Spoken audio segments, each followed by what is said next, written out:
What is going on, guys? Jack here, and welcome to ForTheFans, the 8th of February 2016. In today's show, we chat about Leicester being top of the table. They beat City 3-1 at the Etihad. We discuss ticket prices across UK football following the Liverpool fan protest. We have, of course, one of Ben's special features, and thrown in for good measure today, we have a pizza delivery of mine arriving halfway through the show. Let's get straight into this. Hello there, listeners. Welcome back. It's For The Fans. It's me, Ben. As ever, I'm joined by the third wheel of Top Gear. Jack, how are you, Jack? I'm good. At least I'm the third wheel and not the spare wheel. I can go with that. Well, yeah, you could be the spare. Speaking of the spare wheel, it's Callum Keane. Hey, Keno, how are we? We should say Jack's not actually good. He's not feeling very well, listeners. I'm not. I'm here. I'm dedicated to the cause. Out of 10, how much sympathy do you have for Jack, Keno? 0. I have no sympathy not for much. myself. No, me neither. Right, let's get straight into the feature. It's Ben's feature of the week. Now, last week we did 2 weeks ago. Sorry about that, listeners. 2 weeks ago, we did a Jack versus Keno sort of face-off. Do you remember that? I do. Did I vaguely win? Yeah, you did win. I can't remember what it was about, but yes, you did win. Was it the number one? I don't think I did win that one. Whatever we'll it was. Just say I won. It sounds good, doesn't it? This week we're doing a similar face-off. It's called, now obviously the big sort of controversy this week was that Liverpool fans walked out of the ground at 77 minutes because of ticket prices. So welcome to this week's feature called Around the Grounds. Boom. Okay, so the idea of this week's feature is that one of you will say a number and the other person will have to tell me who plays at that football ground. Okay, so I might be a bit confused, but you give me a number between 1 and 50 and I will read out the ground. You tell me which team plays at it to win 1 point. Okay. Got it? Yeah. Okay. Yeah? Yeah. Brilliant. We will start with Jack. So Callum, a number between 1 and 50, please. Start with number 1. Number 1. The stadium is Wembley Stadium. The England national team. 1 point to Jack. Yes. Let's go. I'd call that a gimme. Jack, can I have a number for Callum, please? 47. 47. Callum, who plays at Home Park? Oh. It's a good feature this week, gentlemen. It is. I like it. Is it a Scottish team? I mean, you got to guess. For half a point, I'll tell you what league it is. Oh, go on then. League 2. Oh, okay, is it Bury? Incorrect. The correct answer was Plymouth. Damn it. Sorry, Jack, no chance to steal. Oh, okay, that's fine. That's it, right? Very quiet Gig Lane for the record. Callum, a number, please. 13. 13. Jack, who plays their football at White Hart Lane? Oh, come on. I used to go past this stadium every day, so that would be Tottenham Hotspur. You don't need to go past it every day to know who it is. Correct. Can I have a number for Keno, please, Jack? We'll go with 42. Keno, who plays at Vicarage Road? Watford. Correct. Number for Jack, please. 21. 21. Jack, who plays at Molineux? Wolverhampton Wanderers. Well done. Very good. 38. 38. I'm on it now. Who plays? This is quite a brisk feature, isn't it? It's moving on. Who plays Keno at the John Smith Stadium? Oh my God. Know it. He knows it. I went there last year. You don't get a steal, but Jack's correct. He did go there last year. That is a little clue there, Callum. I don't follow Jack's life, so I wouldn't know. I would be worried if you did follow me in life. The John Smith Stadium. By its very name, is generic. Hasn't always been called that. Would you like a previous name? No, yes, that's too much. I think that's for 10th of a point if you give the a previous McAlpine name. Stadium. No, this is fair because it's got another name. The ground is still the same. The McAlpine Stadium. Oh no, I know this, and I'm going to kick. Jack, did you go to it when it was the McAlpine? No, I went there. I think it was called the second name. I could say the second name because that's not the answer. The John Smith Stadium last year. Oh, okay. Fair enough. I know. It's really awkward now if I say it. I've and it's heard not the name stadium the I think it is. McAlpine so much, but I don't know. I'm going to pass. All right, Jack, you don't get a point, but feel free to show off. I hope this is right. Huddersfield Town. Correct, it is indeed Huddersfield Town. I was doubting myself for a second. After 3 rounds, Jack's got 3 points, Callum on 1 point. I'm not sure how many of these we're doing. I like this Callum, feature. can I have a number for Jack, please? 29. 29. Jack, who plays at the Britannia Stadium? Oh, for God's sake. Stoke City. Correct answer. Jack, I'm on a flawless run. This is the best can I feature ever. Can I have a number for Callum? 33. 33. Callum, who plays at Craven Cottage? Fulham. Correct. Now, the halfway stage... Are we not doing all 50? Just you bear just no, we're not. At the halfway stage, Jack has 4 points and Callum has 2 points. Can we get a round of applause, everyone, for the halfway stage? For Jack's Thank you. incredibly Right. easy. I now, gentlemen, need the numbers between 51 and 100. Okay, so we're changing it round. Is there any significance to these halves? Yes, but I shall reveal that at the end. Okay. Okay. We'll start again. I think it's Jack for. No, is it? Who is it? Oh, it It's Keno for me. Okay, Callum for Jack. Can we have a number, please? 12. I mean, between 51 and 100. Oh, sorry. It's been a long day. 55. 55. Jack, who plays their football at London Road? I know this. Oh, Peterborough United. Correct answer. Very well done. Can we have a number for Callum, please, between 51 and 100? Thank you. 93. He knows where this is working. Callum, who plays at Broadhall Way? I've no idea. For half a point, I can tell you the division. Go on then. It's League 2. Can I have a guess afterwards? Of course. Excellent. And there is a chance what was the to name steal. of the stadium again? Broadhall Way. Broadhall Way. Yeah, commercially known as Lamex Stadium. Oh God, they get worse, don't they? These stadium names. The Forest Green. The correct answer is, Jack, what a guess? I don't have a clue. Can I go with Crawley? Correct answer is Stevenage. So no points there. In this round, there is a chance to steal, by the way, just so you're aware. Okay. Making the rules up. Callum, can we have a number for Jack, please? 66. 66. Jack, who plays at Dean Court? I think I might know this. Dean Court. There's also a commercial name for it, if you'd like. Can I have the commercial name? The commercial name is the Vitality Stadium. Yeah. Oh, come on, Jack. Can I have the division, please? No, you can't. No, you can't. You absolutely can't. The division, for half a point, Oh, no. is the Premier League. What was the stadium name? Dean Court. Commercially known as the Vitality Stadium. Who came up last year? Oh, God. 5, 4. Bournemouth. The correct answer is Bournemouth. Bournemouth. Oh, it is Bournemouth. Okay. Jack. Poor from Jack. We Half are- a Mate, I'm point. playing the League- percentages. We I'm playing the advertise percentages. ourselves as a Premier League podcast, and I'm Jack playing the doesn't know percentages. where Bournemouth play. It's all right. You can't help it. He's only Jack. He's right. ill. I'm ill. He's I'm ill, doing better everyone, than he's I'm ill. ill. How do you feel? Okay, so you got half a point. I'll have to write the word half. If I'd there. had Wembley in the Britannia Stadium, I think I'd be doing all right as well. I mean, you pick the numbers. Don't blame the game, everyone. Jack, can we have a number, please? 91. Callum, who plays at Wadden Road? Commercially known as the World of Smile Stadium. What? I didn't know that. I The feel like it World must of be- Smile. Oh, what a That's nice great. stadium. The World of Smile. I don't know who it is, but I want to go there. Would I you know would this you like- one, actually. Would you like the division? Yes, please. I mean, I think the podcast could be described as the World of The Smile. World of Smiles. It's the National League. It's the Vanarama League Vanarama National League. I've got no clue. The correct answer. I think I know this one. Go on. For Is a it steal, of Cheltenham course. Town? Correct answer. Point. Oh, I remember reading a news Unbelievable article scenes. about when they had the World of Smile Stadium named, and I thought it was very funny at the time. Unbelievable scenes. Right. So Jack's come in there with a steal. Outrageous. Can we have a number for Jack, please, Callum? Oh, 98.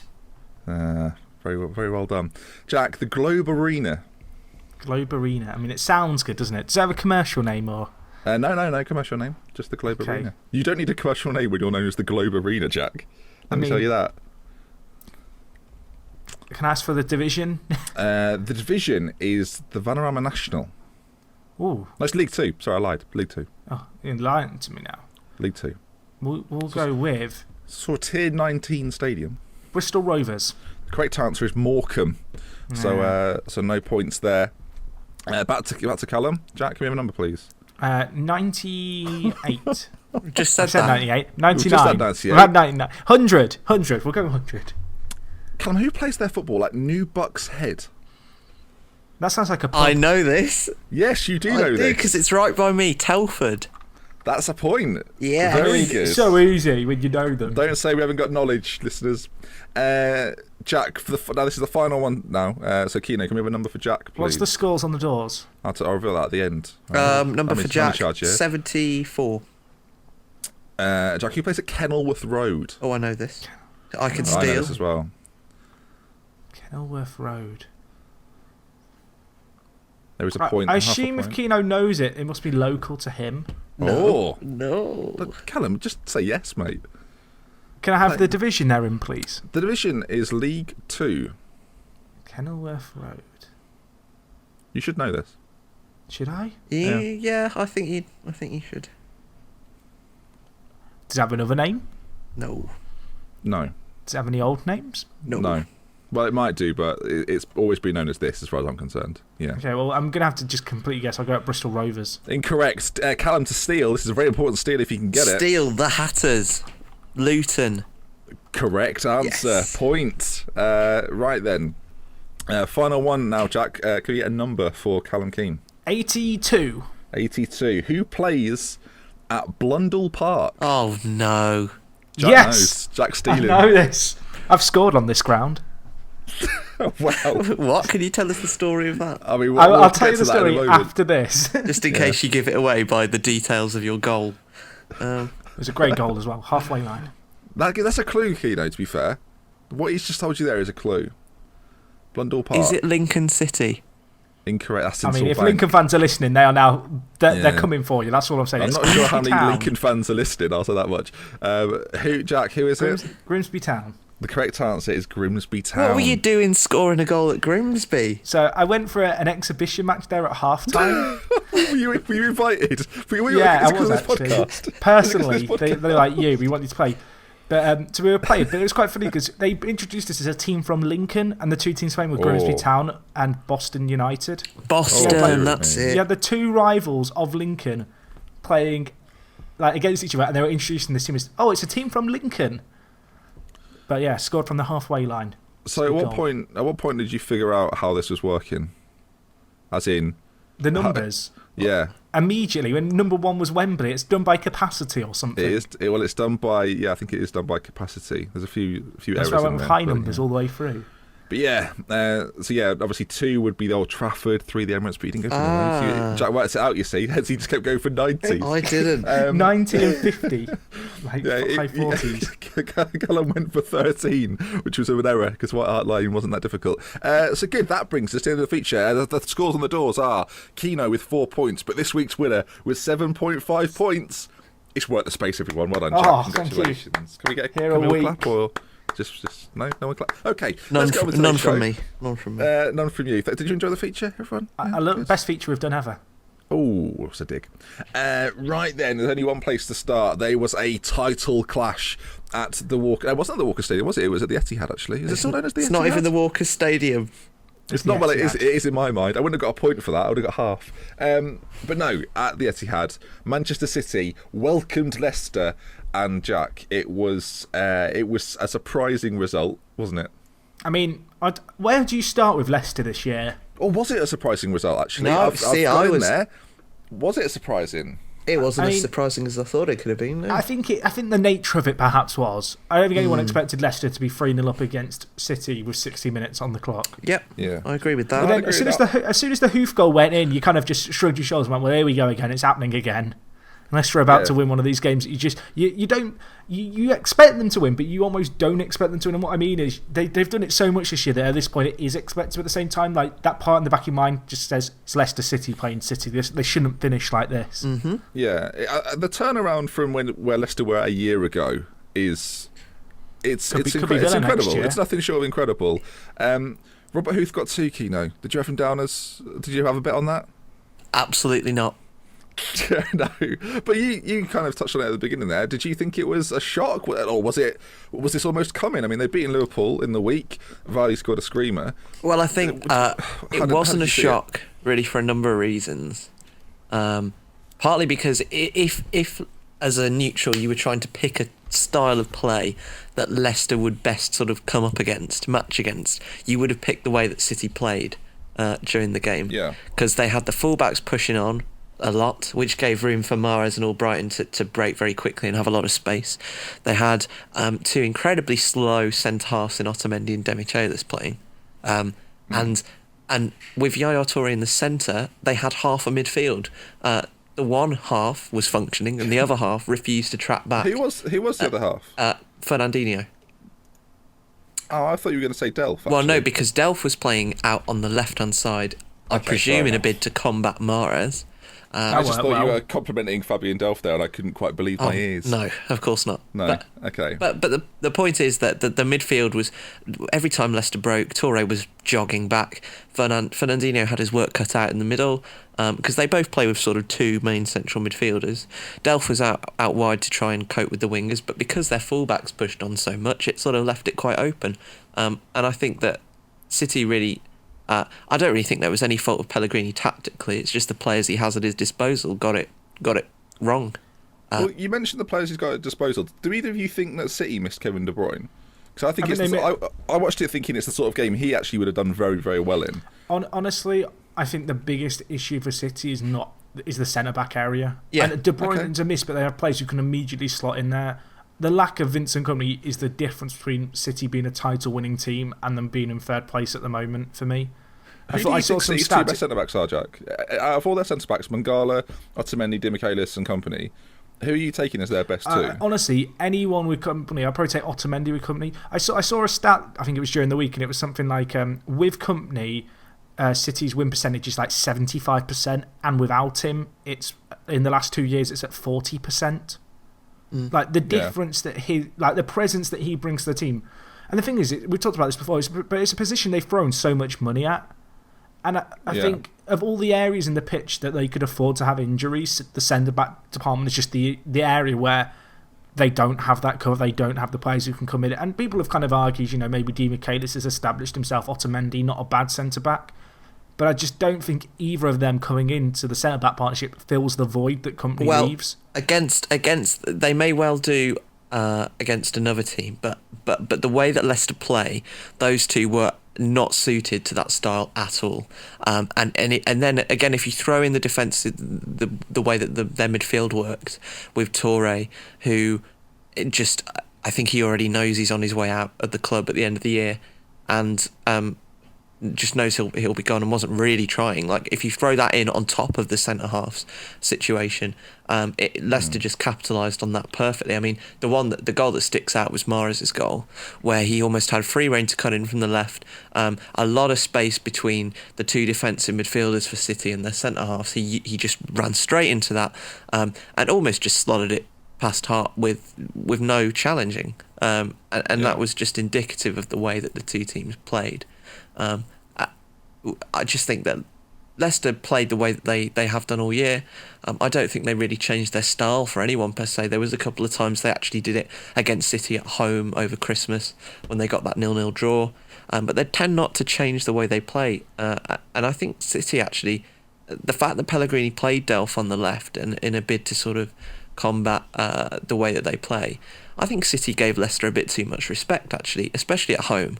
I think they should probably have gone for them a little bit more, because they are fallible at the back, as we've seen throughout the whole year. I know they've sort of shored it up recently, but they can concede more. And City, with the riches they have and the personnel, I think Pellegrini could have gone at them a little bit more.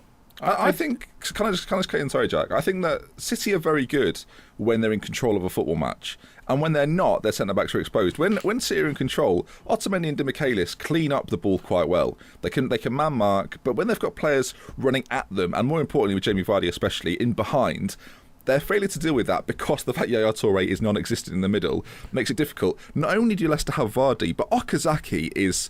If I was a Leicester fan, I would love Okazaki. His running is endless. It just goes on and on and on. It's floaty as well. It's not just sort of running in directions to create space for other people. It's difficult to pick up. And the only time I can really think Liverpool did the same thing at City, where they didn't really have anyone. They didn't have anyone playing up against Otamendi and Demichelis. That's obviously how they like to defend. They had lots of players floating in behind and beating 4-1. Leicester went to the Etihad and beat them 3-1. Jack, did you want to say something? Sorry. I feel a bit sorry for City in some ways because it's hard to judge kind of what their game plan was going to be, considering they conceded after 3 minutes. That's true. Because I do think that it has a massive impact on the game, especially with it being a set piece. And I do wonder if City, they were looking to establish themselves early on and then go forward, and then in going a goal behind, it kind of, it plays against you a little bit, and suddenly you realise that, one more mistake, especially against a side like Leicester, which force mistakes, it could well be game over. I mean, how do you stop Leicester, Jack?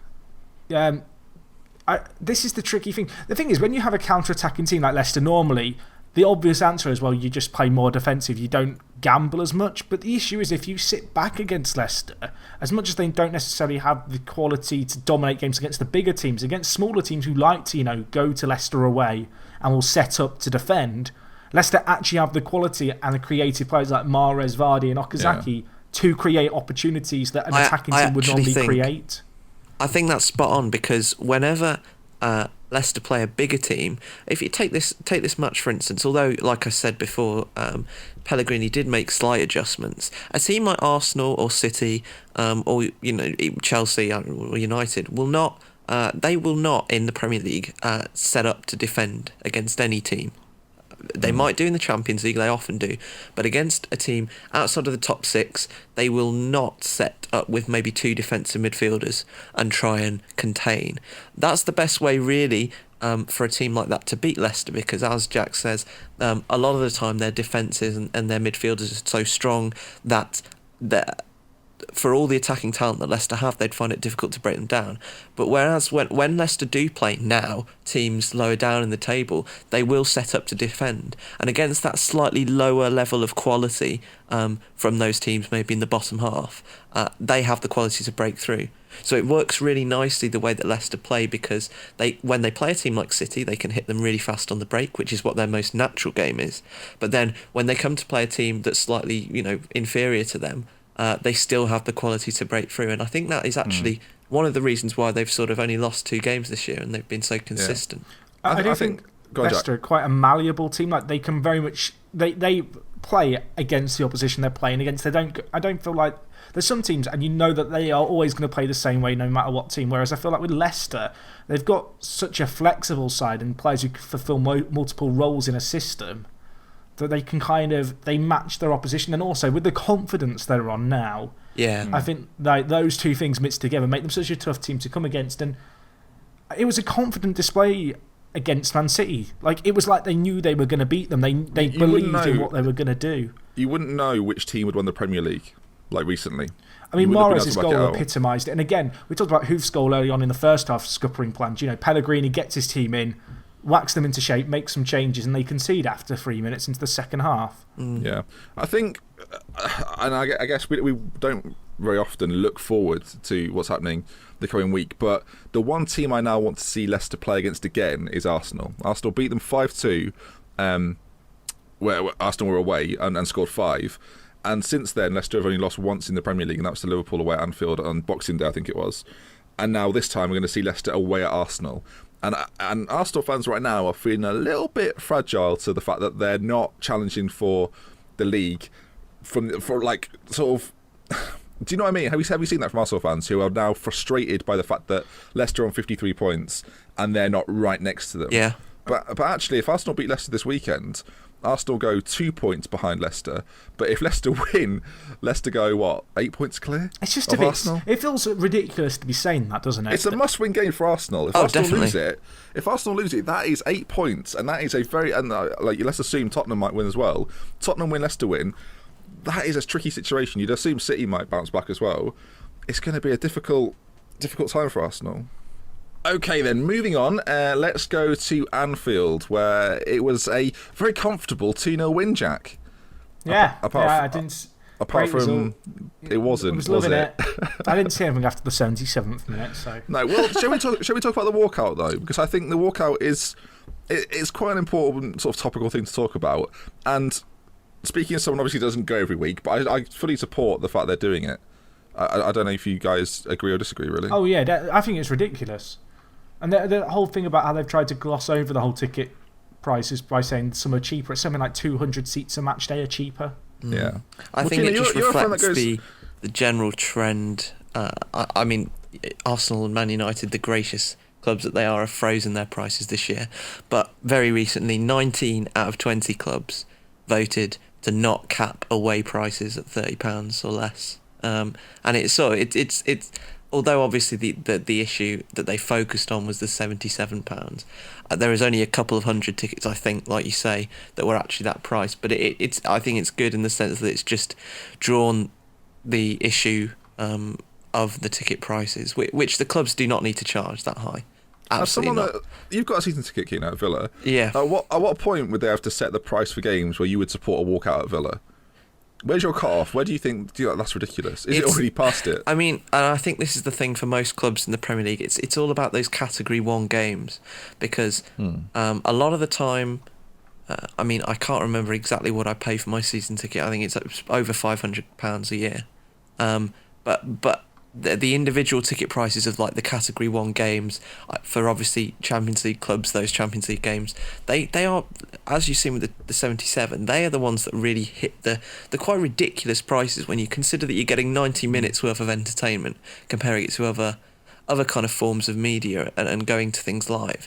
You're paying £77, £65, £70 for 90 minutes football, and it just doesn't make economic sense at all. And the obviously the away prices is a different issue as well altogether, because you expect home fans to an extent to be prepared to pay that money to watch their team. Obviously £60 plus is obscene, but for away fans, when you're factoring in the way the travel costs, many clubs have begun to pay for fans' travel. I know Stoke do that, so they are helping out in other ways. But you factor that in, and the fact that the away seats are often very relatively bad behind the goal or whatever. It's obscene, and it's good that the walkout has drawn attention to the issue as a whole, I think. Jack? I just think the fact the prices can be increased and then people can try and provide reasons which make it seem justifiable as a joke. You consider the new TV deal in the Premier League, how much more money is coming into the league. Like, what difference does £20 per fan make across the season relative to the difference that the new TV deal brings in? Yeah, precisely. There is no reason why fans should be playing more this year or next year than they are this year. It should be 20 quid less, is the simple fact of it. I think the big concern for me, and it's not something that's been spoken about too much really, but a lot of focus has been on the 77, right? That it's going to cost that much for certain. I don't even know. Do you know what? I don't even know if it's category or not, but the fact it's 77 at all is ridiculous for like a normal, regular going football fan. The bigger issue is that if we get to 77, what happens in 5 years when they want to make it 90? Like, it's already too much. I think that's the point that football clubs, and Liverpool especially at this point, are doing, that it's already too much at 50. I think to get a ticket at Norwich to go to see like Liverpool or Manchester United or whoever is 55 quid now. That's not coming in next year. That's now, which is absolutely ridiculous. It's like there has to be a cut-off point. And that cut-off point should have been, I mean, if we're going to talk about it generally, 40 quid. I mean, 40 quid seems like still a little bit too much. If anything, 30 quid is probably more appropriate. Well, like I say, it's for you have 90 minutes of football. I mean, it will get to a certain point, and I think you're right with that, where clubs will obviously there's a certain age of fan, older, more people who have worked for 20 years or so in their lives, that they'll be able to pay that. But the problem arises when you hit those ridiculous prices, that you'll lose a younger generation of fan the same age as us, really, who might want to attend regularly, and they won't be able to. And you'll get to a point, like you say, and it's unclear as to when that will be, in terms of price and time, where clubs will almost have a lost generation of fans who weren't able to attend. How many university students have got 70, 80 quid lying around? Or like even Exactly. 50, 60 quid lying around at the end of the week to go and watch some football or whatever? It's do you know what? It's insulting, actually. I think it's just rude from the football clubs to expect their fans to continue to pay. And this is... we have to kind of bring it in. It's not like Liverpool are winning the league every season and they're at a premium price. Liverpool have been shit for 5 years, apart from that one season which we did okay. It's just outrageous that they think they can do it, and the excuse of, well, Arsenal are doing it. I don't give a shit if Arsenal are doing it. They shouldn't be doing it either. It's outrageous that when away fans go there, they get 60 quid charges for away tickets, or whatever it is. I think it's got to stop now, but it's not, is it? Because at the end of the day, these football clubs can say whatever they like, and enough people will go and still pay it. So it's catch-22. I think the other thing is you've got this risk of losing fans and just getting people like tourists go in, and people they have the money to throw. They're not actually fans of the club. It's just that they're there. I know Bournemouth have had a massive problem with that this year, where they're not. There's a lot of people who aren't Bournemouth fans who are trying to get tickets. They're London-based fans who want to go and see their team play. Yeah, and it's cheaper for them to go and watch their team play, buying it as a home fan at Bournemouth, than if they want to go and watch their own team. Wigan had the same problem when they were there, because obviously Wigan didn't sell out every week, so they had to make it where you'd seen them 5 times in the last 2 years, something to go at all. So yeah, and I guess I don't know if it's irony or not really that they walked out at 2-0 up, and at the end of the game it was 2-2. I think that was almost the. Obviously, the result was not good, but I think it was almost the best way that could have gone, because it puts the emphasis on the fans and their importance in the club. And it was clear. I mean, I don't know whether, because I didn't see the whole game, I don't know whether you'd say their performance dropped significantly after they left from the 77th. It was just a weird 7 or 8 minutes. But it is end, really. Linda's afterwards, the guy who's the assistant, because obviously Klopp wasn't there. Yeah. So it didn't affect the players. Get well soon, Jurgen. He's back. He did a press conference today. He's fine. It would affect me if I was playing, if I saw half of my fans walk out. Not even half. If I saw lots of people walking out I think they said it was about 25%. 25%. Even that's what? That's 10, 12,000? It was 10,000. It's a quarter of the stadium. 25% of City fans had left after 20 minutes against Leicester. Like it's quite a lot. But the point is, he said it didn't affect the players. If I'm looking around and I see everyone walking out, even at 2-0 up, I'm starting to think maybe the job's done. Maybe that's it. So I think mentally, I think it does affect the players, and whether you want to sort of, it's not I should clarify as well. It's not the fans' fault. Like, the fans were completely within their rights to do what they did, and I'm pleased they did it, because I think it has made fans of other clubs more aware of the situation, like in general and as a whole. Definitely. It's now a football discussion. I think we should go into that. Liverpool should not be going 2-0 up against Sunderland only to throw it away. Ever, never mind if people have walked out or not. To try and link that into the football, as you say, if you see a quarter of the stadium walking out, it only takes a second for a defender, or in this case, for Sacco, to lose his concentration, and it could be that, it could have been anything, but it only took a second, and that mistake in the final 10 minutes is what has cost Liverpool. Yeah, Sacco gets a lot of criticism. I've been a big supporter of Sacco ever since he came in. I don't like the football fan approach of make a prediction 2 years ago. If it suddenly becomes the case, you've always been right about the point you made. A lot of people say that about Sacco. Oh yeah, he's always been shit. No, he hasn't. But if you play with Mignolet behind you, and you've had Skrtel, Lovren and Kolo Touré play next to you, and Alberto Moreno, who doesn't know if he's an attacking winger or a left back, your performance will drop. I feel a bit sorry for him in many ways. I think Touré hung him out to dry a little bit with the Defoe thing, and it's also, Defoe's a pretty good player. I know he's playing at Sunderland, but he's been around a long time. If you look at ages, I think Defoe's like 5 or 6 years older than Sacco. Defoe knows this league. He knows what he can get away with against defenders, especially ones like Sacco that are low in confidence. It was a great finish by him. He's got 5 goals in 5 this year. Yeah, going to the Euros. In other news, Simon Mignolet is just shit. Did he walk out in the 77th minute? For the free kick, right? Nowhere near has been made enough of how bad his decision making has been twice. First, he couldn't even set up the wall right. The wall is just don't. The wall is baffling. Not only is the wall in the wrong place, because when you think about where he's put the wall, right, he's actually put the wall in a position where you can see more of the ball, which is fine, Simon, if you then save it. But you can't put the wall in sort of the wrong place to benefit yourself and then concede from it, especially in the position where the ball went as well. He's even miskicked the He's free got to be kick. doing better. It's just every week, and I'm nervous watching him, and I've not felt this nervous since Dudek. I really want, like, FSG or whoever decided that you needed a new contract to come out and explain the decision behind the new contract. Because I just don't get it. Liverpool's back five at the moment, apart from maybe Nathaniel Klein, are not performing very well. And credit to Sunderland. I mean, their players saw the fans walk out. I'm sure it was a bit of a lift for them. I dare say. I don't know. I think I'd be lifted if I saw the other team's fans walking out. So, I think it has an effect. That's something for the owners to look at, isn't it? I said at the start of the year that if Jermaine Defoe got 15, then Sunderland stay up. He's got 6 so far in 2016. I'm actually worried that he might propel them up the table. Why are you worried about it? Well, because I don't feel like Sunderland deserve to stay up. I'm sorry, Sunderland fans, and I'm sorry, Newcastle United fans, but like your teams have been treading water like for the last few years, like, you know, somehow escaping the drop every year. Yeah, so Sunderland weren't very good up until the point that they scored the free kick, and then Liverpool looked nervous. Firmino's good, I must say. Got a goal and then set up Lallana. I like him a lot. There's shades of Suarez. He's been involved a lot play. this year. I think he's really come out of his shell, I think, this year. Like, he seems a lot more confident. He seems a little bit more comfortable on the ball. He plays in a similar way to Suarez. It's obviously there's a quality difference there, but the way he moves around the pitch, the way he hassles opponents when he can be bothered, it's slightly Suarez-esque. And the way he shoots and finishes and things, there's a similar vibe to how he plays football. It's interesting. I'm not saying he's the same. I'm just saying it's interesting. Anyone talk about any points? Arsenal? Well, yes, we can do if you like. Before this game, I think I said to you, Ben, we hadn't seen that Ozil had scored, and I said, I think Ozil's falling a bit off at the moment. I think he's the reason Arsenal might be struggling. He scored the first. So, But yeah, him and Oxlade-Chamberlain, it was 2 in 2 minutes for Arsenal.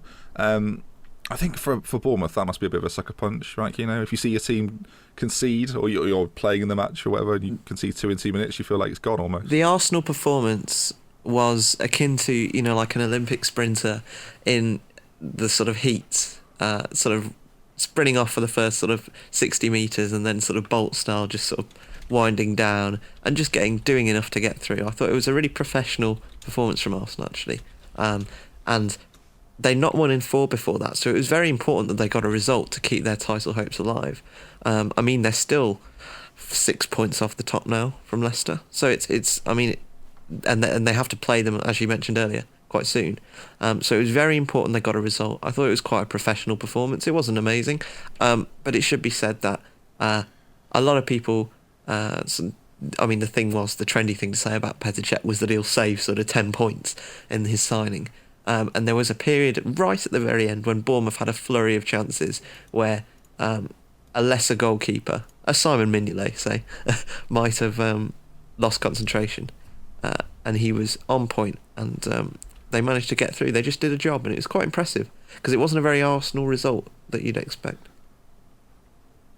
No, I agree. Jack, Bournemouth, staying up? Throw you in. I've got to be honest, like, I feel like every week I look at the Premier League table and I change my mind on who I think is going to stay up and go down. There's one team you haven't changed your mind on, Jack. I mean, yeah, Sunderland. No. Villa, I don't want to say Villa are gone now because they're actually, I say only. Bournemouth, Jack. Only, quote unquote, 8 points away from Newcastle, which would be safety. Which with 13 games left isn't impossible. But with Bournemouth, I look at them and they've never been on the cusp of being in the relegation zone yet. And I feel like they've been getting sucked down and down, and I think they're so close to just slipping down. And I do wonder if they were to drop into 17th or 18th, if they've got then the mental strength and fortitude in their squad to then fight out of it. Because you look at their team, they've got a few players who have been involved in relegation dogfights, perhaps. I think when you compare it to, say, Newcastle, who have been there before, Sunderland, who have been there before, Norwich, they kept a lot of their squad from the season when they went down.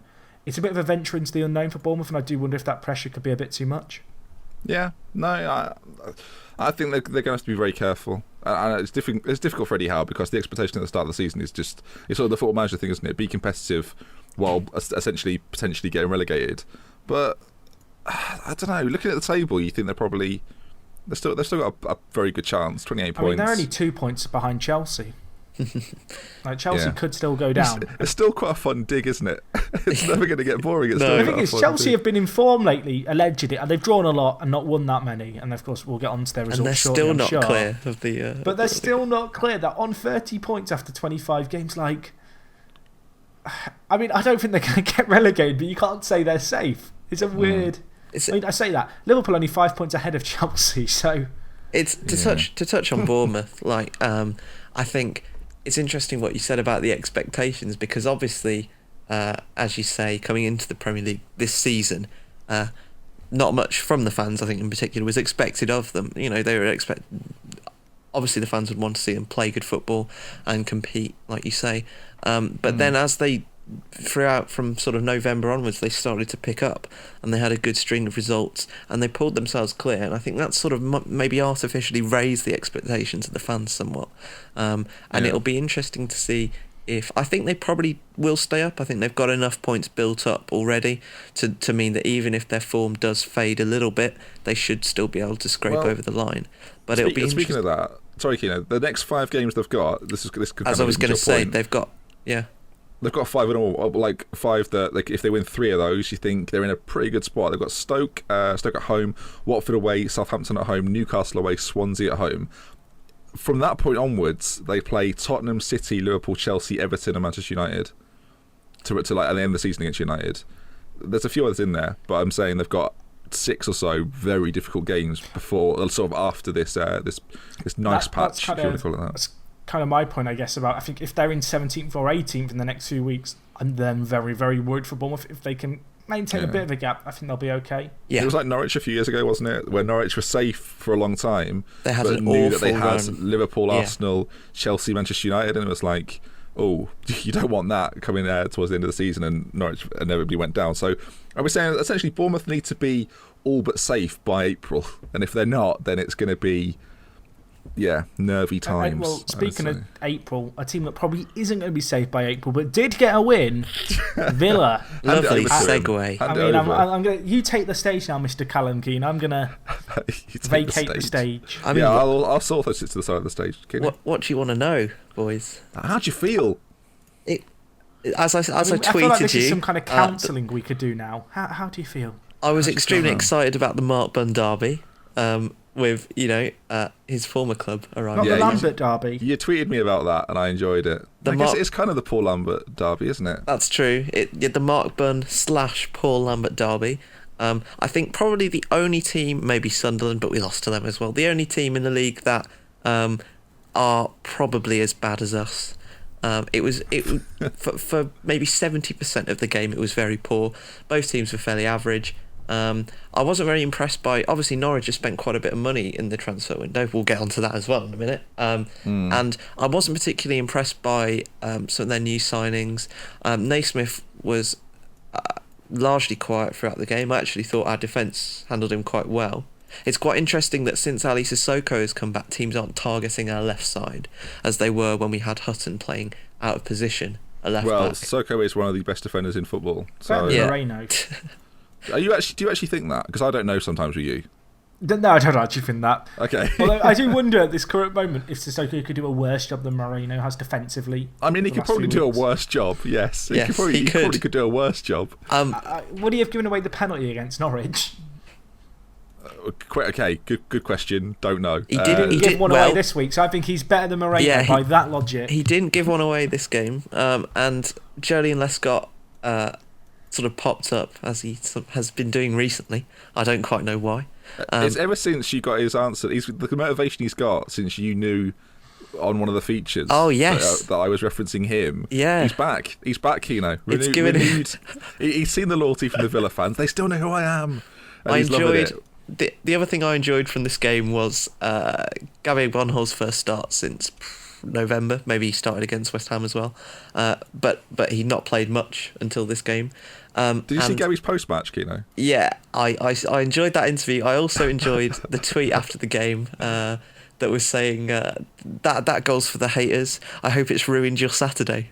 When I thought that... Jack, have you seen this, Jack? No, but okay, well, hilarious. Me and Keno are going to reenact the interview. Do you want to be the reporter, Keno, or do you want to be Gabby Bonlahor? You can be Gabby. We'll swap it around. I'll be Gabby. While you initiate the role play, I would like to give a shout out to Bonlahor. It's the 11th consecutive season he scored for Villa in the Premier League. What? Here, idle. Idle. Right, I shall play Gabby Bonlahor. So, Gabby, you must be pretty pleased with getting this goal and winning the game. Yeah. Delighted to get on the score sheet. Yeah, very pleased. How did you feel about the goal and, answering many of your critics in the Villa faithful? Yeah, well, the papers talk a lot of shit, don't they, Callum? So that's that, really. Cut.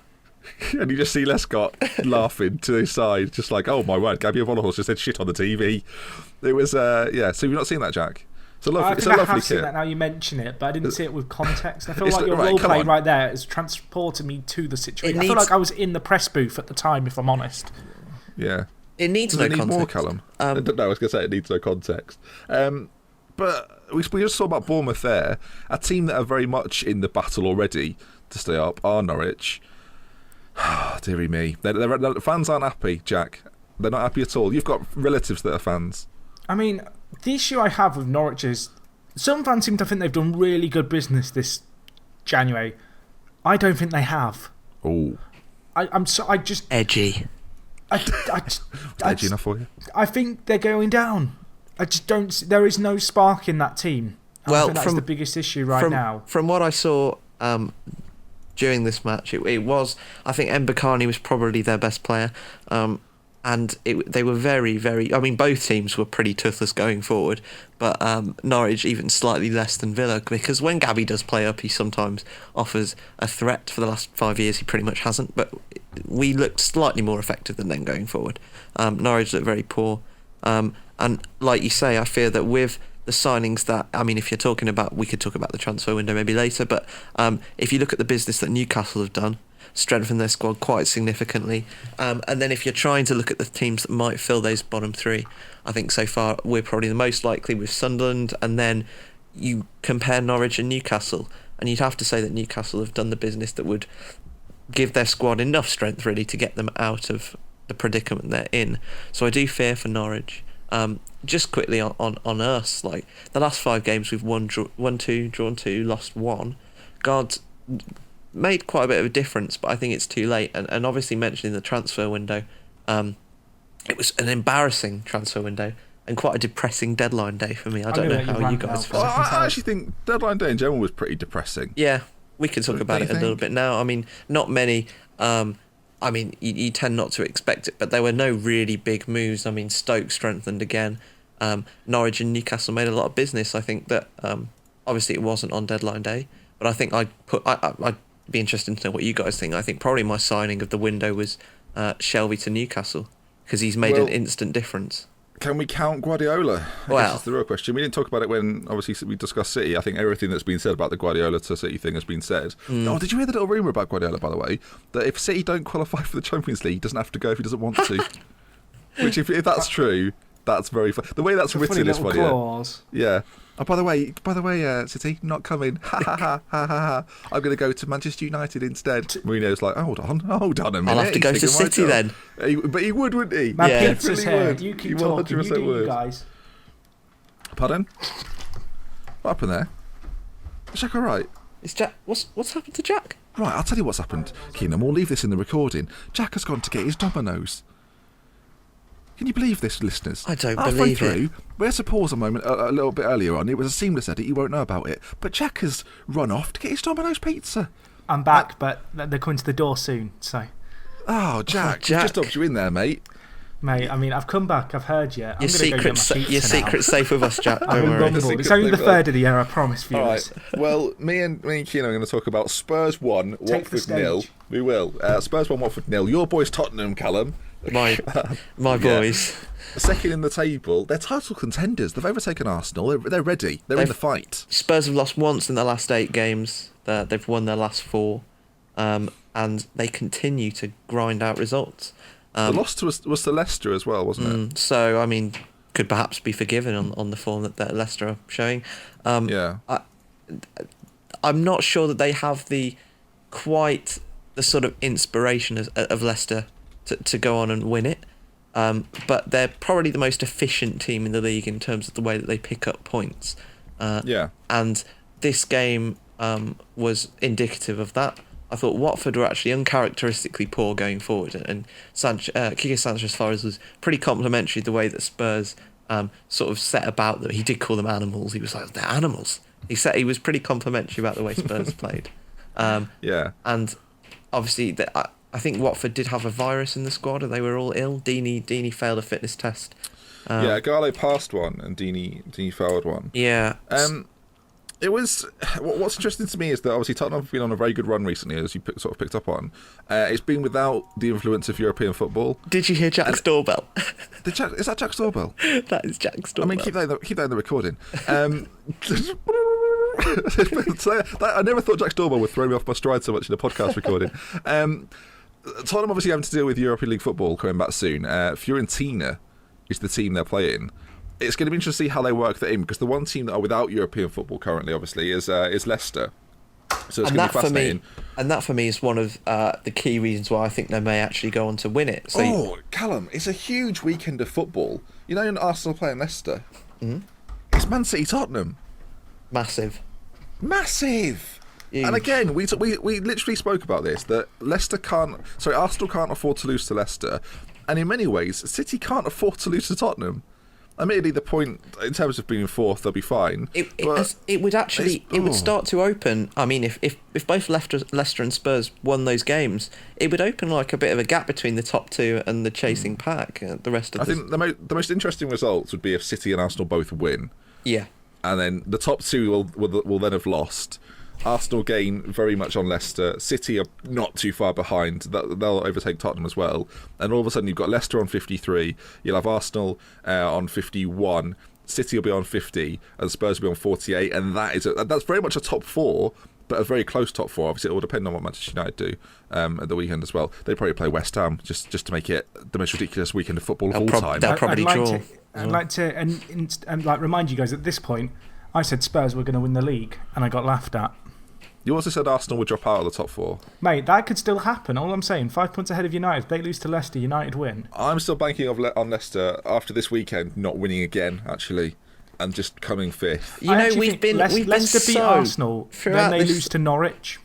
Throughout this season, I mean, obviously, most sort of commentators and the media will probably have said the same thing, but we've been very uncomplimentary of Leicester. I mean, I think Ranieri was most people's pick to get sacked first at the beginning of the year. I said they're relegated. Do you know what it is though, Keno? Everyone thought they'd do badly, so everybody's been proven wrong, so they've got a little bit of resentfulness towards it. It's like, you've made me look a right fool at work. Thank you very much, Leicester. I made a prediction video. They've got to start doing badly eventually. I made a prediction video and people go, oh, you thought Leicester would go down. It's like, well, sorry, I can't predict the future. So apologies, did everybody. Everyone else. Yeah, so did most other people when Ranieri took over. But I mean, we're going back to Leicester a little bit here, Callum. Do you want to give Leicester some props? Is that what you're getting at? No, it's fine. We're wondering while Jack's eating his Dominoes. Hey, I can eat it if you want. It's sat here saying eat me. For the good of the listeners, what pizza have you got? Texas barbecue. Of course you have. Did you get anything with that, or garlic bread for £1? All right. Do you want anything else with that? Sorry, I mean, did you get anything else with that? Right. Thank you.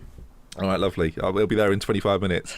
That'll be funny. It took them 22 minutes to deliver that pizza from me ordering it. I mean, that's pretty quick. Top-notch stuff from Domino's there. We're not sponsored by Domino's, but if they do want to get in touch, Jack orders a lot of them, so that'd be great.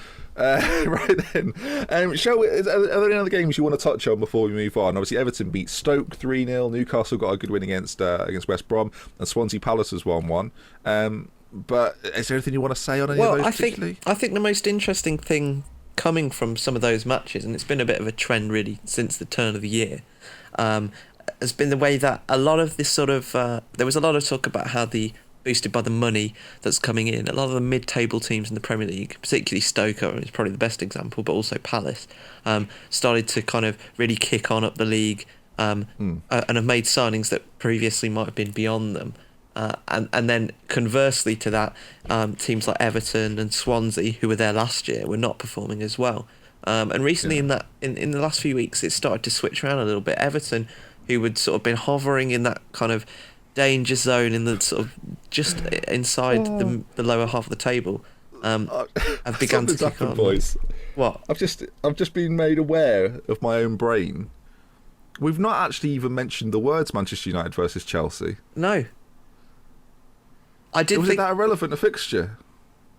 it's I not. mean, it's not on the running order, so I'm going to look at Callum. I mean, I purposely didn't put it on there, and I mean that just shows what a crazy season this is, and how, like, you know. I feel like you can't really do. I feel like he's forgot and he's trying to come up with excuses. No, I didn't. Honestly, didn't forget. The fact that neither of us have twigged Ben is slightly embarrassing. No, I realised at the beginning and just thought, we'll cover it later. I feel like there's one more game we should probably touch on briefly. It probably is that one. Van Gaal is annoyed again that Mourinho apparently has been, he's been touted for the job so much so that apparently he's been offered it. Louis Van Gaal said everyone's a liar. So where do we stand? Is Mourinho going to be in the Manchester United job by the end of the season? He's going to snap soon, Van Gaal. Soon? I don't know if it's going to be like a murderous spree or what he's going to do. I think I was worried he might snap maybe about a month ago when it was getting really bad. I think he's sort of weathered that, and they've started to pick up ever so slightly in results.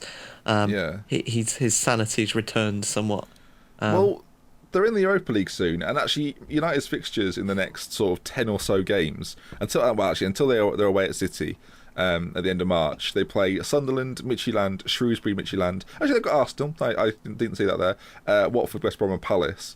It's not too uncomfortable for Louis Van Gaal. Like in the next 4, as long as they don't lose away at Sunderland and at Shrewsbury in the FA Cup, I think they'll probably enjoy that sort of run of games, especially playing away in Denmark, which will be a bit of light relief, I imagine, for Louis Van Gaal to get away. On Chelsea. John Terry, I mean, it's been a little while since we've been able to talk about that. Terry apparently is not being offered a new contract. I think Chelsea have kind of essentially come out and said Welcome that. to LA Galaxy. Terry would quite like a new contract though, Jack. He would. Should he get one? It'd be like one of those players in FM where you don't give them a new contract and they just stay at the club. No one questions it. Let me re-ask that question. Kurt Zuma is out for 6 months. His ACL, the injury was pretty. It was horrible. It was awkward to look at, wasn't it? It was the reaction that horrible got me. Is yelps of pain. I think it wasn't nice. I almost find those worse than the sort of when you see the compound fractures and like the leg breaks. It's so innocuous, isn't it? It's so and you see the knee fully extend. Yeah, it wasn't nice. And I think on the subject of Terry, Chelsea would be. And I mean, you kind of compare it to the Gerrard thing last year, but I think Chelsea more than ever need a player like John Terry just to remain in the squad. I mean, I don't think he fully he'd expect to play every game next year, and I think I think Liverpool have missed. I'll speak sort of for experience then. I think Liverpool have missed Steven Gerrard in the dressing room. Yeah, and not necessarily on the pitch, and I think Chelsea would suffer the same thing. That's exactly what I mean, and I think that if Chelsea looked at that Liverpool example, they'd realise that it probably would be a good idea to offer him another deal just for the 1 year, because they've gradually seen that Tal is the kind of the core of the most successful Chelsea teams in their history dwindle in the last few years, and I think Cech departing to Arsenal was quite a sort of symbolic one, because he was the last of the players who had been brought in, and now there's just Terry left, and they've dropped away one by one, and I think the winning kind of culture of the club has sort of slightly gone with them. So I think to build with whoever the new manager might be, I think Terry's crucial to keep. I'd be re-signing Joe Cole if I was a Chelsea manager. But in all seriousness, you making a point on Cech, the spine of that team has gone. Cech's gone, Terry will be leaving, Lampard's gone, and Drogba's gone, and that was the spine, wasn't it? That was Chelsea's spine. You take away the spine, you've still got some flesh. There's still a bit of flesh there, a few bones. Just no backbone. But we talk sort of a little bit flippantly there about it, but it's a good point. Chelsea lose a lot if they lose John Terry. We're not talking about if he's a nice bloke or not. It's quite clear he's not. But in terms of what he offers and what he brings to that football club, it's a risk from Chelsea. I kind of want to play devil's advocate. He's not worth $100,000 a week anymore, is he? No. So what's maybe in China? But that could be what he wants. That's part of the issue for Chelsea, isn't it? Do they offer what is it, 35, 36-year-old John Terry, 100 grand a week to just be in the dressing room. It's a lot of money to be paying a third, fourth choice centre-back at that stage. I think Chelsea have to be careful with the amount of risks that they take in this coming summer because obviously they're appointing a new manager. There was talk of them going for maybe Max Allegri at Juventus, and he's been basically chained to the club by from the Juventus management today. And that's giving me a theory. I would be now very surprised if Simeone takes over at Chelsea. Well, this is the thing. It's a big risk, and you'd expect that to be maybe the next most logical appointment that Chelsea would look at. But if what I'm saying there is, Kino, that Simeone would want a player like John Terry. Exactly. I feel like. So it comes to the point where Chelsea, they're already taking a risk now. They're venturing out without Mourinho. They've discarded that. I presume Hiddink won't stay longer than the end of this year. So I think getting rid of Terry in the same year is something that they really can't risk to do if they want to sort of be solid going forward. There is the counter argument, obviously, that maybe what they need is a total clear out and they need to sort of depart from the last 10 years. Part of me could see Hiddink, like Chelsea not getting who they want to get, and Hiddink stays for a year. Part of me can see that happening. Yeah. I don't know. Maybe not. I don't know if I don't think Hiddink would want that. I think it could say with Chelsea. It could be a bit like Dick Advocat, where he just turns up Roman, after a few weeks. It's just mate Roman, Jack. He'll go on, stay for another bit. Go on, John do Terry one more. Manager. Can you imagine that? Player manager. Yeah, I won't be signing a contract as a player because I'm the boss. That'd be good. We've finally got in Chelsea United. If you were staying and waiting for that bit, there you are. Shall we move on to some listener questions, Kino? I want to talk about the Chinese. No, let's not talk about the Chinese league. They've bought loads of players. Let's see how that goes. Yeah. Kino? Yeah, we've done it. We are going to be releasing the For the Fans Chinese special. That's going to be coming out next week for Chinese New Year. I mean, it's already Chinese New Year, mate, but... Shh, don't tell them. Twitter questions. Questions. Now, we are a meritocracy here at For the Fans, and if you ask good questions, we won't discriminate. Desi Nev James Smith on Twitter has asked 2 extremely good questions, so he's got 2 questions in.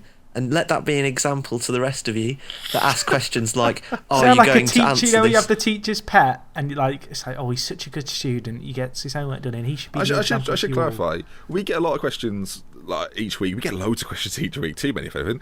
I feel like a lot of them we actually sort of talk about during the show. Yeah. So I don't feel like we're necessarily ignoring your questions as much as we sort of make reference to a lot of them as we go through. But there are always some good ones that stand out, and Keena's going to read those aloud now. Desi Nev. At For the Fans Show, a lot is said about the success of Ranieri and Pochettino, but which managers do you think are underachieving this season? Jack. Klopp. Am I allowed to say Klopp? I mean, you can do if you've got some backing. I just think he's been brought into Liverpool to do better than how Liverpool are doing now. And I know you can use the excuse of he's inherited a squad. You know, he's not brought in necessarily the players he wanted, but I honestly don't think Rodgers would be doing much worse than Klopp is right now. I would find it hard to disagree. I'm not sure what the Liverpool board thought would happen when Klopp came in, based on the squad we have. But it's not a terrible point of view to have at all. I think McLaren could be doing better. Yeah, I think that's I think McLaren might be sacked before the end of the year. I would have said that if they hadn't spent 25 million. Yeah, they've come out with quite a big vote of confidence in the manager. I would agree with McLaren because I think that the squad that he has, and arguably the squad that Newcastle and the players that they've had throughout the last maybe 5 years, they should be pushing for Europa League quite consistently. And to that end, I think McLaren is the number one in that sort of category this year. I think the obvious answer is Van Gaal. Yeah. Honestly, I'm not trying to be facetious there. I don't think any Manchester United fan would say they're at the level where they should be. That they're comfortably 5th right now. It's not where they should be. It's certainly not where... You consider the money as well in the turnover of some players. Well, yeah. Would you say Van Gaal's the standout obvious pick there? Well... Of managers that have underperformed? Jose Mourinho, but he's obviously I mean, he's not there, is he? I mean, I guess we're talking about managers that are still in their job but have underachieved. I think you'd say every manager that's been sacked underachieved, and that's why they went. So yeah, probably Van Gaal. We've got another question. We have one. I'll save Desi. Oh, shall I do Desi Nev's one now? Do it now. Go on, double trouble. James Smith ×2 at Desi Nev. If Keano could pick 2 players to come in for Villa, who would they be? And will Villa's result kickstart a run of form? Now, it was addressed to me, but I think we can make this quite a funny one. So you two, what do you think about this? Benteke and Delph, and you'd survive by a few points at the end of the year. I mean, sorted. That's the first one that I thought of, actually. Yeah, I'd go Ronaldo and Messi. They're literally the best 2 players in the world. They would, honestly. If you could pick 2, Keano, if you anyone other than those 2, you got it wrong. Maybe. Yeah. I'm just saying. I mean, who would you have though? I thought about this, and it's quite. I would maybe go on positions, because to sort of come up with 2 players. Can I make it easier for you? Go on then. Which 2 former Villa players would you have back? Which aren't Delph and Benteke? James Milner. Okay, you can have him. Yeah, thanks. Jack, are you giving the go codes with that one? Yeah. Yeah, I can approve. Yeah. I'd have James Milner back, and depending on the positions that we need to strengthen, I think we miss. See, this is the thing. The league is. No, absolutely not. I mean, I would say Gary Cahill. He's retired, hasn't he? I would say Gary Cahill for that, but I think we're okay at centre halves. I think we miss Mark Albrighton in his current form, actually. Well, yeah, you do in his current form. I'd say that. And you forget the amount of Villa players that are littered around the leagues, which we've discarded in the last 10 years, that actually would be able to do a job for us now. Stephen Davis has picked up in form at Southampton, and he came through the Villa academy. Maybe a player like him. There's so many. I would probably say Milner and Albrighton. And Albrighton is just indicative of the mistakes made by the club. Well, that's all very nice. You can't have him, though. But it's all very nice. Nice thought. Should we go with one more question before we wrap up? Yeah, go on. And we'll finish on a sort of international note, because, what's that in the horizon? Good. I see the Euros. Charlie Austin scoring in the Euro final. I thought it was a Super Bowl. But that's the first mention of Charlie Austin. We're over an hour in, so I guess that's quite good. Had to get it in. So I can see the Euros in the distance, and Connor Clarkey can as well, because he said, do players like Deeney and Drinkwater deserve call-ups, or are they considered overrated? Oh, wait, hang on, I'm just trying to consider. Or are they considered overrated if they play for top teams? I think what he's... I think what he said... Go on, you tell me what you think he said. I think what Connor is trying to say is... if they play for top teams, would they already be in there? But what do you think about Deeney and Drinkwater and anyone else? Oh, no, what he means is, are they considered, the ones that are already within the team, overrated because they play for top teams, is essentially what he said. So are Deeney and Drinkwater unlikely to get called up because they don't play for top teams? I think that's what he's getting at. I think he's got a point, and I think, sadly... And the reality of the situation is, I don't think Drinkwater or Deeney will get called up, despite the fact on league form they probably should do. I do wonder if, when it comes to calling up players stuff, you call them up off their last 6 months of form, or if you have to look at the wider picture. Because as much as I think Deeney's had a fantastic year, if you're the manager, do you bring him into the Euro squad based off one good year when you perhaps have some other players who've played a number of years in the Premier League, not perhaps at the same peak as Deeney is now, but have been slightly below that level, but consistently been at that level? I think that's something that's up for consideration. I mean, Deeney's former Villa, Villa youth. Would you have him back? Well, I mean, he didn't. Technically, he is. He didn't turn up for a trial, and then buggered off to the Blues or wherever he went. I don't know. He was invited to a 4-day summer trial at the Villa at 15. Yeah. But never happened. So what no. could it been, eh? What could it have been? I think if Danny Drinkwater got a Wayne Rooney-esque hair transplant, obviously he's about the same age, I think he might have a chance, actually, getting... I'll ask the question. Jack, do you think Drinkwater will go if Leicester finish top 4, which is looking like they will do? No, but I think he deserves to be in with a shout. I think one of the more interesting questions coming out from that, just quickly, in terms of Jamie Vardy, I worry that and we have a lot of striking options, and there's strikers in form. The 3 top English strikers, you would say Rooney, Kane and Vardy, are all in red-hot form at the moment. Austin, Defoe, Ings. And so I don't think Drinkwater will go, but I think one of the most interesting questions that will arise, if you say, I mean, he already could do, but if Leicester go on and win the league, will Jamie Vardy be played in his proper position? Because obviously he's been out on the left, and he's looked far more ineffective out there than he does when he plays down the middle. What do you guys think? I don't think you take Sturridge. No, definitely not. Which is very sad, Yeah. but I think it's probably the reality of the situation. I think you take Vardy and you play him where he's been playing for Leicester. The problem, obviously, for Vardy and for Hodgson is that because of his failure to call him up beforehand, not really failure, but the fact he couldn't or didn't, it'd be interesting if Roy wants to take that risk. But from my perspective, take the risk, Roy, because we're probably not going to win anyway. So I mean, have a bit of fun with it. It gets a little bit more contentious when you think about the first 11 because he could arguably start with Kane. Kane's playing incredibly well and has been since maybe about November. And well, that's actually a problem for Hodgson, isn't it? Yeah, that's what I mean. He'll have Vardy and Kane, but they don't actually play in a two. Who would play in behind who? Kane in behind Vardy, maybe? One of those play Vardy three out on the left with Rooney. So where's Rooney in all this? Who would want to be Roy Hodgson? One of those three will miss out, and I actually think the way that Leicester play is how England should play in international tournaments. I think I agree. I think that's the blueprint for the way that we should go about it because Leicester and they do play some good football. There was obviously that vine that was going around of the tiki-taka stuff, but I think the way that Leicester play takes the best kind of parts of the English game, and they also play at speed, a sort of speed of thought that is more continental. And they've combined those two really well. And I'd like to see England try and do that instead of trying to emulate a Spain, because we're not Spain. I would like to see maybe Vardy and Kane as a two.